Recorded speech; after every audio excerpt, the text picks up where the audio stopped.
Bismillahirrohmanirrohim. Muhtaram azizlar, qiyomat qoyim bo'lgandan keyin hamma so'roq savol qilinib bo'ladi.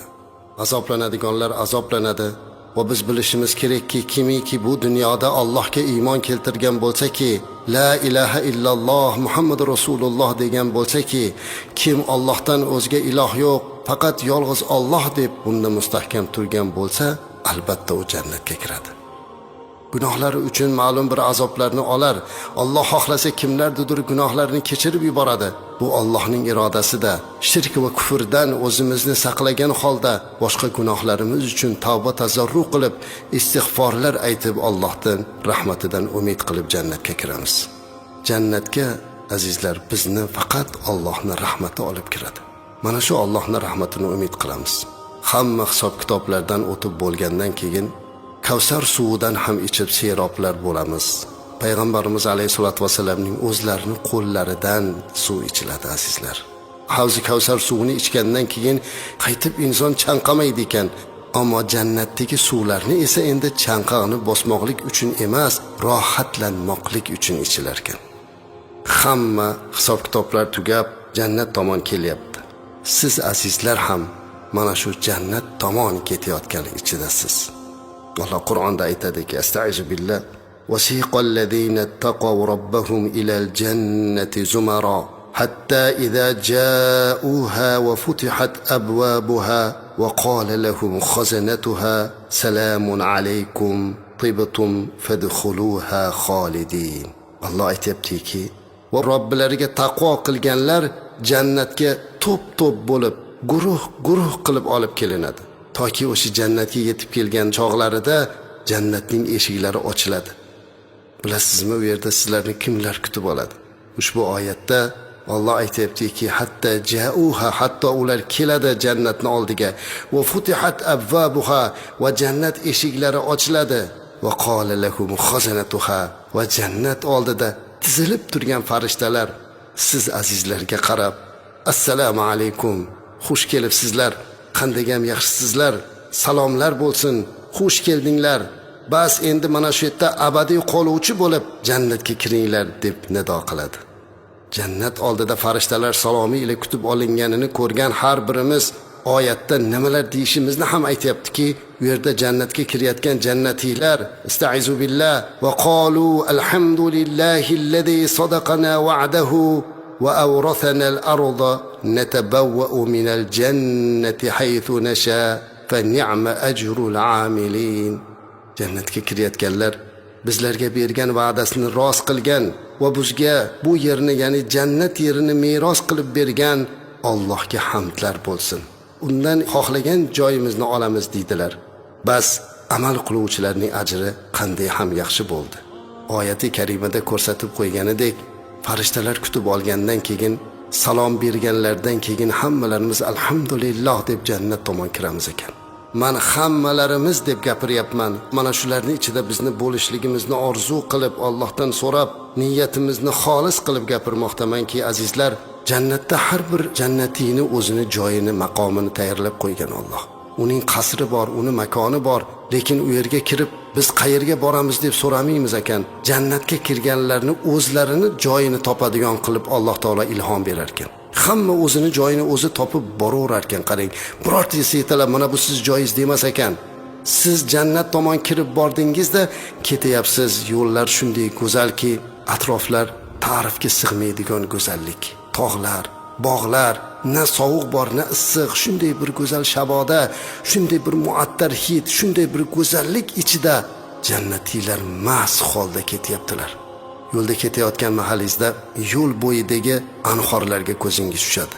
Anhorlar oqib turibdi, birlarida asal, birlarida sut, birlarida sharbat, sharoblar oqib turibdi. Xohlaganingizni ichib serob bo'lasiz, xohlaganingizni ichib rohatlanasiz. Eng qizig'i, ushbu daryolar havoda oqyapti. Yerda oqizib qo'ygan Alloh jannatda havoda oqizib qo'yishlikka ham qodir ekan. Bu narsalarni ko'rib ketayotib, birdan sizni qasringiz yo'liga ketayotganingizda bir gulga ko'zingiz tushib qoladi. Shunday go'zal gul ekanki, haliginga mahliyo bo'lib, bunaqa go'zal gulni ko'rmaganman deb gulni oldida 40 yil qolib ketasiz ekan. Farishtalar aytar ekan: "Ey banda, yurgin, bu gulga qarama, bundan-da go'zalroq, bundan-da hali mahliyo qiladigan narsalar qarab turibdi. Ko'z ko'rmagan, quloq eshitmagan, tasavvuringga kelmagan narsalar bor. Yur" deb boshlar ekan. Bitta gul shuncha oshiq qilib turgizib qo'ydi. Endi u yoqda nima kutyapti? Yo'lda ketayotib so'raveramiz ekan: "Mana bu ham mengami?" "Ha, senga" deydi farishtalar. "Mana bu tog'lar ham menikimi?" "Bu ham seniki." "Bog'larchi?" "Bu ham seniki." "Hamma yo'q menikimi?" "Hamma yo'q seniki. Yurgin, odimlagin." Ketib borganda uzoqdan o'zini qasrini ko'rar ekan. "Mana bu qasr seniki." Azizlar, jannatdagi qasringiz Alloh muborak qilsin. Bu jannatdagi qasrning g'ishlari tillodan, uning o'sha g'ishni urayotganda ishlatiladigan qorishmalari mushki ambardan. Shuning uchun uzoqdan mushki ambarlarni hidi urib turar ekan. Muattarlik shunchalik bo'lar ekanki, odam aqlini yo'qotar ekan buni hidlaridan. Kumushdan, oltindan bo'lgan g'ishlardan qurilgan qasr. Tashqaridan qarasangiz, ba'zi joylarni ichini ko'rasiz, ba'zida esa tashqaridagilarni siz bemalol ko'rasiz. Tasavvur ham qila olmaydigan darajadagi Allohning marhamati bilan bu qasrga kirib boriladi. Darvozalar, eshiklar qasrniki ochiladi. Sizni u yerda sizga muntazir bo'lib Alloh tomonidan yaratilib siz uchun xizmatingizga qo'yib qo'yilgan huri g'ilmonlar peshvoz chiqib kutib oladilar. Shunday g'ilmonlarki, shunday xizmatkorlarki, ularni Qur'ondagi oyatni vasfiga muvofiq aytadigan bo'lsak, xuddi yerga sochib qo'ygan marjondek. Xush keldingiz, marhabo. Bu sizni qasringiz muborak bo'lsin. Ichkariga kirganda birinchi bo'lib sizga ro'paro keladigan sizni jufti halolingiz, sizni ayolingiz bo'lar ekan. Hayron bo'lmang. Jannatda ayoling bo'ladimi? Ha, azizlar. Qur'oni Karimda hum va azvajuhum degan. Ular jannatiylar va ularning ayollari deb keltiriladi.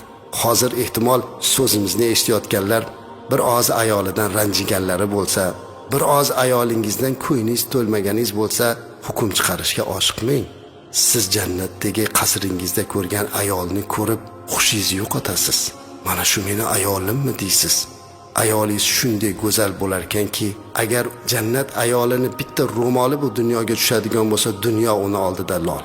Jannatning qasrining ichiga kirsangiz, u yerda shunday bir jihozlar qilingan, hozirgi tilimiz bilan aytsak go'yoki divanga o'xshaganlar, suvriga o'xshagan narsalar har biri o'z joyida. Billur idishlar, ovqatlarni, suvlarni quysa ichidan ko'rinib turadigan idishlar, uyning ichidagi muattarlik, mana bu narsalarni ko'rib oshiq bo'lasiz. Sizga hammasini tanishtiryapti. Ko'r buni deyapti farishtalar. Hamma oshiq. Tashqariga chiqasiz. Qasringizni orqasidagi bog'larni ko'rasiz. Bu dunyoda biror marta ko'rmagan mevalaringiz bor. Olma yegim kelyapti deysiz, olma pishib, daraxtlari sizga asta shoxlari egiladi. Jannatda ovqat yeyaverasiz, suvlar ichasiz. U yerda hojat qilish yo'q, u yerda burun qoqish yo'q, u yerda tupurish yo'q. Hatto badandan chiqqan terlar ham mushka ambar bo'lib chiqadi. Hamma rohat farohatlar turgan bir paytda, bilasizmi nima bo'ladi shu payt? Azizlar, Alloh haq azza va jallaning nidosi kelar ekan.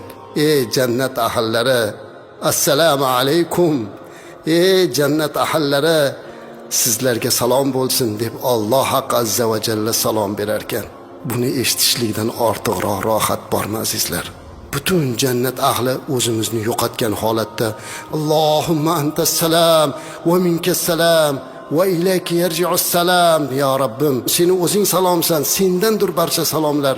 Tinchlik, ofiyatlik sendan bizga keladi va butun salomlar senga qaytadi deb yuboramiz ekan. Shu payt Alloh azza va jalla jannat ahliga qarab: "Ey ahli jannat, mendan nima istaysizlar? Nima xohlaysizlar? Nimani ziyoda qilay?" deydi ekan. Shunda jannat ahlini so'raydigan narsasi hayron bo'lar ekan. "Ya Rabbim, bizlarni gunohimizni kechirding. Bizlarni mana shunday jannat bilan ne'matlantirding. Shuncha narsalarni ko'rib biz yana nima ziyodalikni so'raymiz?" So'raylar, bugun sizlarga ziyoda qilinadigan kun. Nima xohlaysizlar? Aytamiz ekanki: "Ey Robbim, bizdan rozi bo'lishingni so'raymiz." Alloh aytar ekan: "Ey bandalarim, agar rozi bo'lmaganimda sizlar jannatga kirmas edinglar. Sizlardan rozi bo'lganligim uchun sizlar bugun jannatga kirdinglar. Ziyodalik so'raylar. Nima xohlaysizlar?" Shunda jannat ahli so'rar ekan: "Robbim, seni ko'rishlikni xohlaymiz."